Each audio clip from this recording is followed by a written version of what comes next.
Hey, what's good? It's Mr. Peace here. I just wanted to share a quick story with you all. My speaking mentor, Jim Tuman's his name. He's been speaking probably since 1980 or so, right around that time frame, and been speaking now for about 30 years. And he's spoken to roughly 3 million people worldwide, close to 3,000 schools, and just a huge inspiration in my life, and a big reason of why I do what I do and keep striving to make my career and life choice as a motivational speaker work. But he had told me the other day, it was the early 90s, and he was speaking out at a high school in Detroit.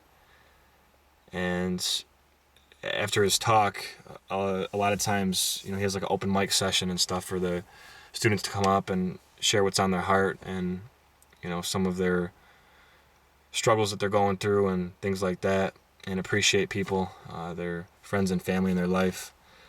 Well, anyways, after he had done one of his talks, and after the other students had kind of gone back to class, one of the kids came up to him and just unloaded with him for like 2.5 hours, just all the pain and all the crap going on in his life, how hard it was, and dealing with all the financial struggles, emotional struggles, drug issues, just everything going on in his life. And turns out about 5-6 years later, when my mentor Jim turned on the TV, he sees this guy on TV, the kid that a few years back had just kind of poured his heart out to him and talked about all this pain that he was going through in his life.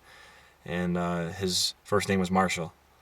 So it turns out that it was Eminem that spoke to him about his pain and about all the hardships he was dealing with at the time. And I just think to all the students that I talk to and all the people that I reach, that's my biggest fuel for why I'm doing this is because my heart just bleeds for all of you out there, and all the youth especially, and people that got just so much pain in their life, through all these painful experiences, that they're just dying and screaming inside to talk to somebody or release it some way in some healthy manner. And we've seen the stories on the news where sometimes the pain gets so intense that someone takes their life or the life of others. And sometimes in the case of Columbine, Virginia Tech, and other things that we've seen, other school shootings and whatnot, that it's more than one life. And I always talk to the people. I always tell people I'm talking to is that like when you're born, you're like that empty vessel. You're like an empty cup. You're pure and innocent and free of any really painful or hurtful things that have happened in your life. And little by little, that cup gets full. When you got people in your life that are dying around you, and some of your friends, some of your family, and you're told that you're not good enough, that you're worthless, that you can't do something, and the bullying, the harassment, the ridicule, all these painful words and actions and thoughts that come your way that start to fill your cup up.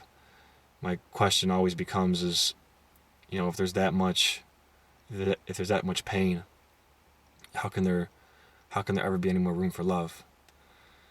And as you go forward in your life, something to think about is, have you dealt with some of that pain? Because we can never forget it. It's made us who we are now, and we need to remember it. It's a part of who we are, but you don't want to have it be at the point where it really controls you and the outcome of your life, and how you decide to make choices in the future. So yeah, just a quick story I wanted to share with you, and hopefully it helps some of you that are hurting out there. Peace.